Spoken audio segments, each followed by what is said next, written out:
struggles, my six, I think we're on number six, maybe seven, six biggest challenge as a single mother is time management. I just feel like there are not enough hours in the day. I mean, so for me, I work an hour away from where I live. So I wake up at 5. I get myself ready. I get my child ready. I take him to my mother's house because I leave so early in the mornings that I can't even get into the doors of daycare. I drive an hour to work. I work my standard 8 to 5. I drive an hour home. I cook. I feed the baby. I get him ready for bed. I lay him down while he's asleep. I clean. I try to work on my vlog a little bit.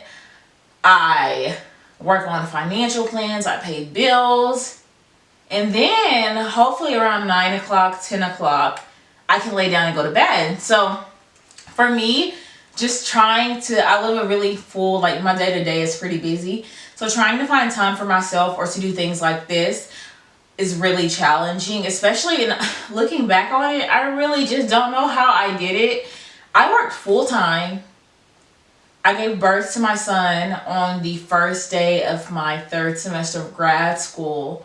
So I was in grad school and I took care of a newborn. Like I really don't know how I did it.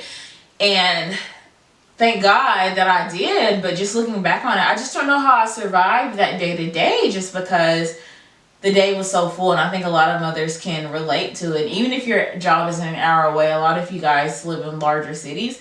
So you're dealing with like rush hour traffic and things that I don't have to deal with because I live in a very empty kind of area. So just kind of dealing with that, and maybe some of you have kids that go to different schools and different things like that, but just it doesn't matter if you have 1 child or 10. Finding enough time during the day is super challenging. And on top of that, you read articles, you're supposed to find time at some point in the day for yourself. So I've been trying to map out ways to be more efficient and effective and trying to do as much as I can in a short period of time without doing it in a sloppy manner has been really important. But time management is something that I struggle with for sure. So the 7th challenge, so my 7th challenge of being a single mom for me is social isolation. So I think we see so many articles and blog posts about motherhood being lonely. And I remember before I became a mother, I would see posts. I'm like, you're married, you have 3 kids, how lonely can you be? And now that I'm actually in kind of that person's footsteps, I can see what they mean by I'm lonely, especially as single moms, because I think we're on a journey that's so non-traditional and we don't have a partner. We don't have other kids. We don't have family that lives near us. We don't have roommates. It's just us. And we live really busy day-to-day lives. And for me, I met my closest friends in college. And I am the youngest, but I'm also the first to have a child. So for me, they all moved on after school and grad school. They all moved on to these big cities, and I was still in grad school while a lot of them moved on. But, I got pregnant, had my son, and so for me, moving home was the smarter financial decision. And so kind of watching everyone go on about their lives and be able to go to brunch every Sunday and do this and do that is really lonely. And then just for me, finding mothers in my community that relate to me and what I'm going through and the challenges that I face has been really tricky. I live in the Bible Belt, so a lot of my friends that do have kids, they're married. They can't relate to a lot of the struggles that I face. So a lot of social isolation when it comes to relating to other moms, but also when it comes to relating to your other friends or your old friends. And I've been lucky enough that though I can't physically be there, I have great friends that call me and check on my child. They check on me. we speak, we keep in touch. So just, and I know a lot of people aren't fortunate enough to have that. So just adjusting, because I was always a person that you could call me on Wednesday and say, hey, what time do you get off on Friday?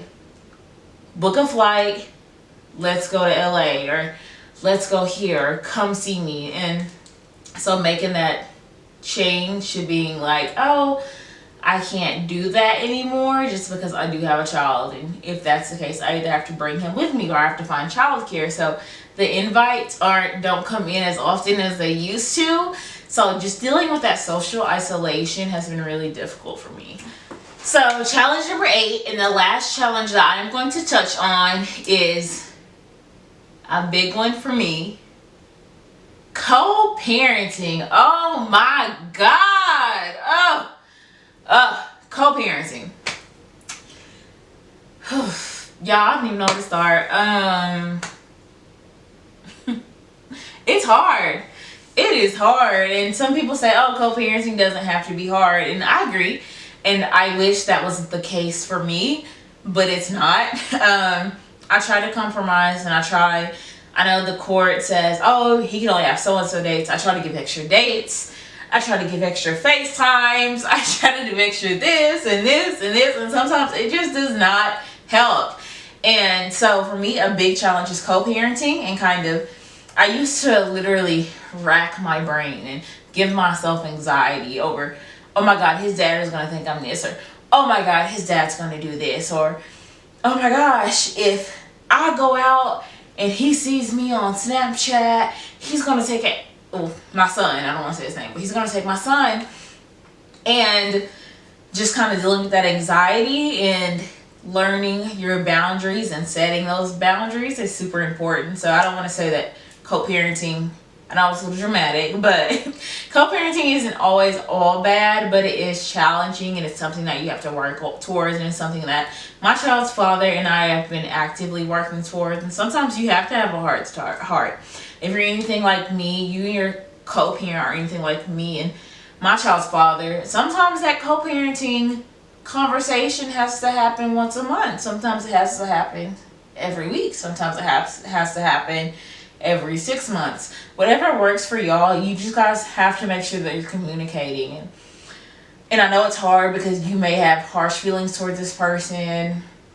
For me, I personally, I'm a little bit indifferent about this person, but you've got to make sure that you don't let your personal feelings blind the bigger picture. So you've got to make sure, yes, you may dislike your child's father, but at the end of the day, that is your child's father.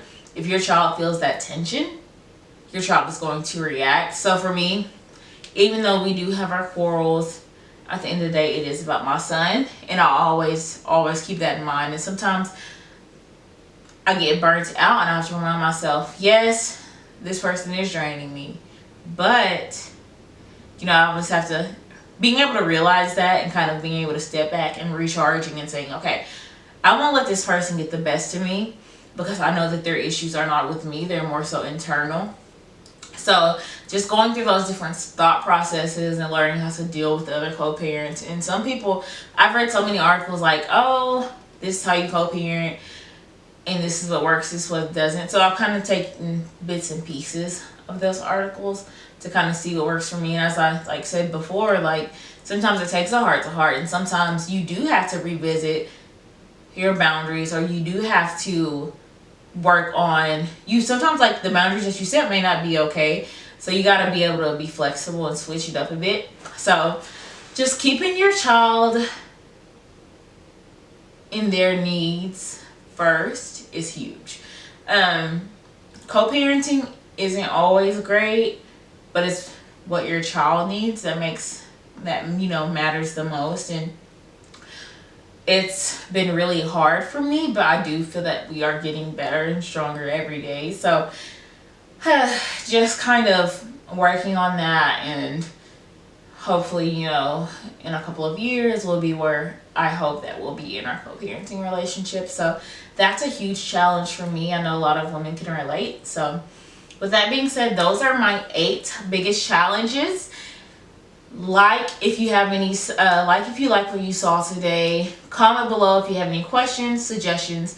I don't want to go too far into my relationship with the other co-parent, so please don't ask too many questions about that. But I am hoping to kind of stray away from the strictly single mother vlog and kind of giving you guys I have a couple of trips planned in the next couple of months, so giving you guys a little tour and a little insight on some of the trips that I'm going to be taking. I'm super excited. I do have a weekend vlog coming up. So thank you guys for watching my channel. Thank you guys for being patient. Thank you guys for sitting and watching me talk in front of a gold background for God knows how many minutes. So I appreciate you guys. Subscribe if you'd like to see more.